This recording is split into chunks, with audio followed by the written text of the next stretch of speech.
What's up, everybody? How you doing? Today we're gonna watch Mr. Beast in Area 51. Get me in there. What just happened? So we're gonna watch Area 51 right now. You come over here now. Get your butt over here.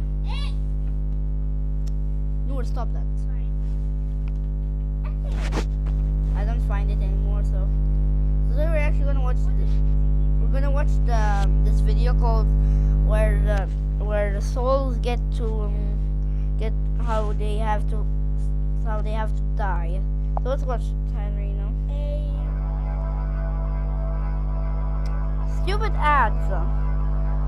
You're freezing, Noor. Kim Ja-hong is a brave young firefighter who leaps from a tall burning building to save a little girl. After taking the full brunt of the impact, Kim quickly recovers and goes to check on the girl who is reunited with her parents. He asks what's her name, but she doesn't reply. Instead, she leaves with her family without even acknowledging him. Kim then senses something strange. Speak, a Noor. shift in the atmosphere. Everything looks the same yet seems Noor, so speak. different. I so said distant. make it big. Then, he hears someone call his name and turns around to see a man and a woman, formally dressed, and smiling cheerfully. Out the side of his eye, he notices a group of his fellow firemen surrounding a body. It's his body. As he stares in disbelief and begins to freak out, the man and woman I approach saw him this and video introduce before, themselves as Haewon and and it was pretty Hyuk-chun, scary. two of the three guardians who will be guiding him through the 7 trials of the afterlife. They tell him that he died on April 28, 2017, right on time. As Kim pleads with them to allow him one last time to see his mother, he is forcefully transported through a portal to the underworld. Outside the gates of the 7 trials, Kim is introduced to the third guardian, Kang Rim. Kang Rim is a well-respected guardian, as he had successfully guided 47 souls through the 7 trials in the past 1,000 years. Once they approach the gates, Hyuk-chun presents Kim's ticket into the trial of the 7 hells, and she is pleasantly surprised that it says he is a paragon, a person who lived a righteous life and died an honorable death. She mentions that he is the first paragon in 422 years, and also states that a paragon has the highest chance of passing all 7 trials within the 49-day time limit, and if he does so, he can be reincarnated. Then, they enter through the gates. Their first stop is the hell of murder. If Kim had unjustly killed someone or did something that indirectly led to the death of This is someone, made in he will China. be tried, found guilty, Yes, and I know. imprisoned here to Stop. suffer half a century of torment. Kim stands before the judge, King Byong-zong, as his charges are read aloud by the 2 insulting prosecutors of the underworld. They mention a colleague whom he had left behind in a burning building, injured and trapped, and suggest that he had enough time to return and rescue him. Yet instead, he left him there and the building eventually collapsed and killed him. The prosecutors then bring forward the charge of manslaughter, a sentence spanning 50 years in the hell of murder. Kang Rim then stands before the court as Kim's underworld attorney. He begins his defense by replaying the incident for the court. When Kim attempted to help his friend, they were interrupted by the screams of other survivors, injured and stuck within the building as well. The colleague told Kim to help the others and come back for him. After Kim got all the other people out of the building safely, he returned for his friend, but it was too late. The fire had consumed the building and it all came down, killing his buddy. Kang Rim tells the judge that after leaving his friend to help the survivors, Kim had saved 8 people's lives. 8 lives in return for one is a noble deed, and punishment would be unfair. King Byong-zong agrees and clears Kim of the charge before praising him as a hero. The guardians then lead Kim to the Hell of Indolence, a beautiful heavenly landscape. But don't let the view fool you, as just beyond the waterfall resides all the doomed souls. A large spinning crusher tortures all those that dare to seek refuge on the only visible patch of land. And those who try to escape into the pristine water are met with the razor-sharp bite of vicious piranhas. Just before the waterfall rests Queen Cha-gong. To her, Kim must present all the hard work he'd ever endured over his lifetime to prove he wasn't lazy and arrogant. The guardians then talk the Queen through all the good selfless work Kim had endured throughout his time as a firefighter. The Queen is very impressed with everything Kim had done to benefit the lives of others. She asks what inspired such great deeds and Kim simply says he did it all for money. Angered by this response, the Queen says that since money was God to him, he worshipped the wrong God. She then instructs the prosecutors to lower Kim beyond the waterfall. As Kim gets closer to the edge, Kang Rim and Haewon jump in and try to help Kim. Kang Rim then pleads with the Queen to look at the life of Kim one more time, but this time he offers a different perspective. Here, he shows Queen Cha-gong that Kim's life was much harder than just his work as a firefighter. Apart from his usual day job, Kim worked various jobs at night and even looked for work on weekends without getting a single day of rest. Kim had undertaken all of this work to support his terminally ill mother and younger brother who was studying to become a Supreme Court judge. Kang Rim ends his defense by saying that had Kim not worked for his family, they wouldn't be alive today. The Queen then comes to her final verdict. She says that even though Kim worked for money, he did it for a selfless purpose, and for that reason, she's out. On their way to the next trial, the group is ambushed by dangerous four-legged monsters of the Blade Forest of the Underworld. When they manage to barely escape the forest, Hae-won tells Kim that the monster's attack means that an immediate family member of his has died and become a vengeful spirit, and they're now roaming the earth, which is causing anomalies along his path on the trial. Kim is concerned that his mother may have passed away. Kang Rim tells them that the only way to end this is to find the body of the family member and burn it, which will destroy the spirit. So he makes his way to the realm of the living to find the deceased. The other two guardians blindfold Kim as the monsters can see what he can, and they lead him to the next trial, the Hell of Deceit. Here, Kim will be judged by Admiral Yi Sun-sin on whatever lies he had told and the impact they had. The prosecutors present the charge of forgery, 98 fake letters that were all written by Kim to the children of his fallen colleagues. One specific case is brought forward. The dead colleague who Kim had failed to rescue. His young daughter, Ji-yeon, had received letters from Kim, who had pretended to be her father. In the letters, he tried to encourage and guide her. Kim explains that she was only a little girl and he wanted to give her some comfort. But the prosecutors ask if he ever took into consideration the despair she would feel once she discovered the letters were fake. Kim is lost for words, which angers and prompts the admiral to have his tongue removed. Deok-chun then defends Kim by bringing forth even more fake letters, these ones addressed to his mother. In these letters, Kim tells his mother of his wonderful family, his wife and son, and his amazing life, all of which were lies as he was never married, neither did he have any kids. Deok-chun states that had Kim not written these letters to his mother while she was battling in hospital, she may not have found the strength to fight and recover as she did. The prosecutors ask once more about the despair his mother may suffer once she finds out it was all lies, but Deok-chun says that had he not written those letters in the first place, then those people may not have grown as much and moved on. The admiral is then shown how happy Kim's mom was when she read the letters and how the letters inspired the little girl, Ji-yeon, to write back to her father and thank him for all his encouraging words before moving on. The admiral then clears Kim of all charges and allows him to leave. On Earth, Kang Rim visits Kim's house to find his mother, who is a mute woman, and tells her that he came to pay his respects to Kim. When she closes the door to give him some privacy, Kang Rim confronts the spirit of Kim Soo-hong, Kim's brother, who had been hiding within the burning candle smoke. He asks where he died, but the spirit escapes and an epic chase ensues. After failing to catch the spirit, Kang Rim contacts Kim and the Guardians at the Hell of Deceit and tells Kim that both his mom and brother are fine. As Kim rejoices, Kang Rim tells the other two Guardians the truth about Kim's brother, and says that it's best for the sake of the trials that Kim doesn't know. Kang Rim resumes his mission to find and destroy the spirit while the group continue the journey to the next trial. Along the way, Kim tells Deok-chun about a rice cooker he was supposed to gift his mother before he died, as a thanks for all the delicious scorched rice she made him and his brother when they were kids. Also, within the cooker he had left one last letter. In this letter he had written the truth, about how he had lied in the previous letters just to make her happy and proud, and how he had missed her so much. The group then travel to the Hell of Injustice, a place where souls are punished for up to hundreds of years for refusing to help those in need in the living world. Because Kim is a paragon, he gets a free pass through this hell without a trial.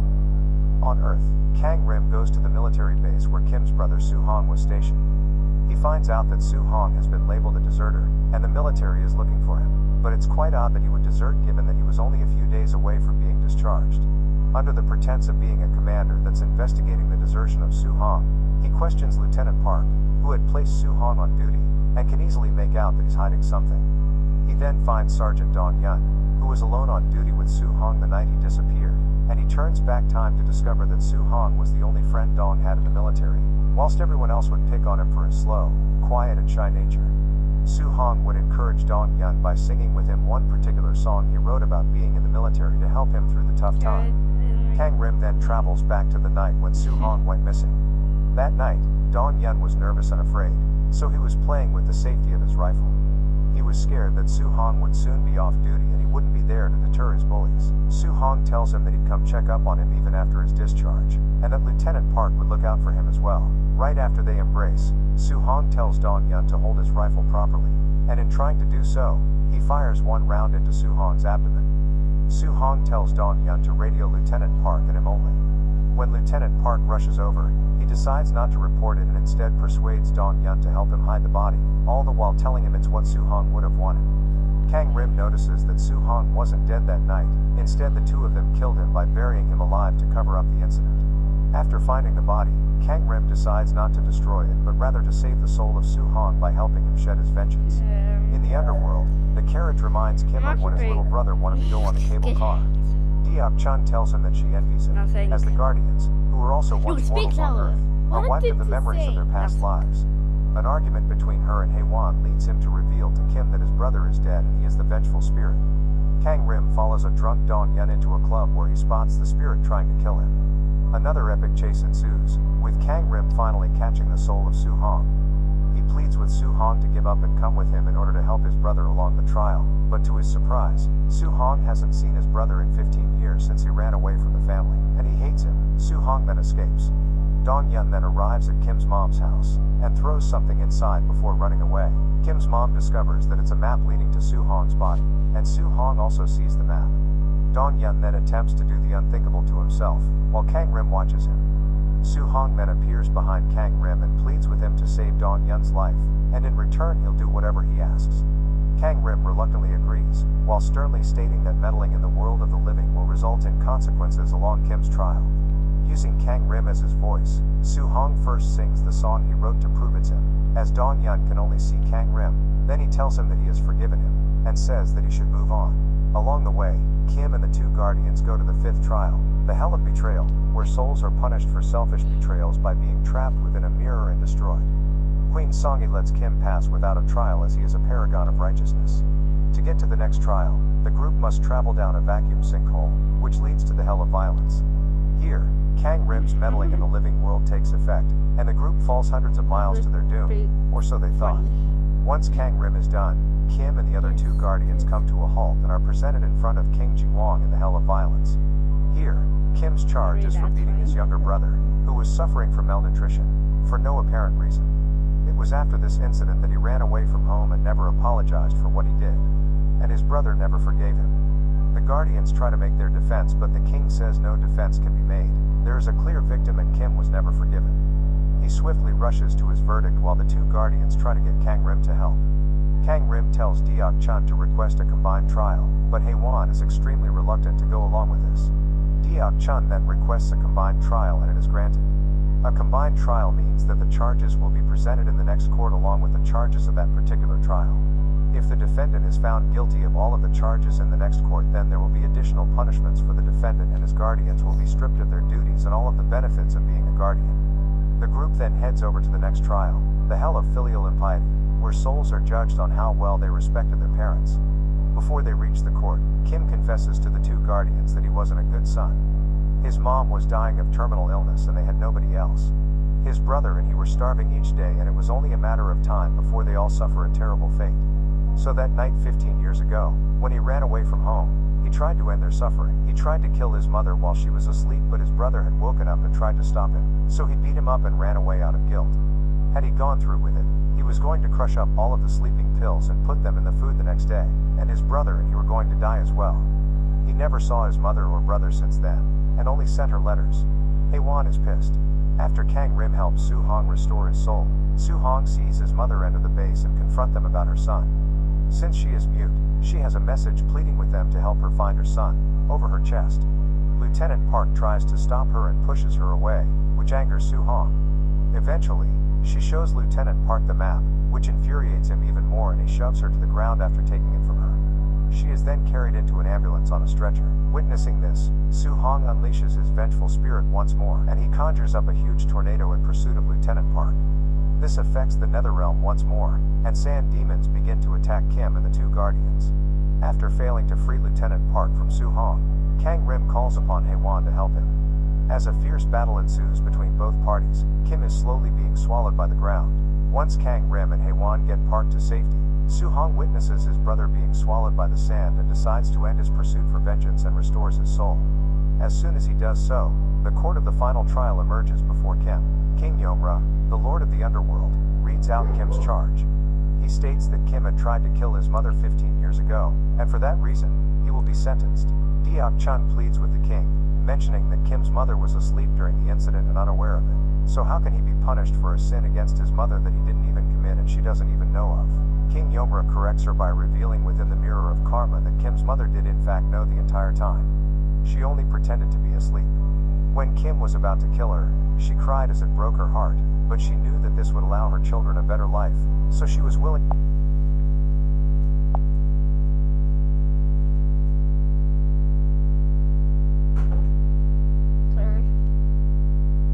to sacrifice herself for their sake.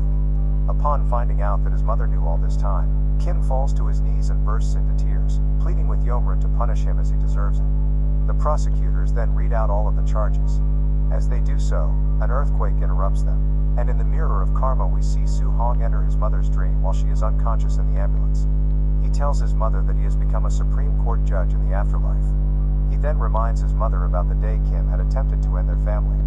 He tells her that even though Kim tried to kill them, he couldn't go through with it and ran away, but he didn't desert them. Instead, he stayed away from them out of guilt and worked like a slave his entire life to support them. Had he not done so, they would be dead anyway. Su Hong then forgives his brother and hugs his mom, and for the first time, he hears her speak. She calls his name and tries to comfort him. She tells him that all of it was her fault. None of that would have happened if she was a better mother. Upon hearing this, King Yomra decides that there are no charges.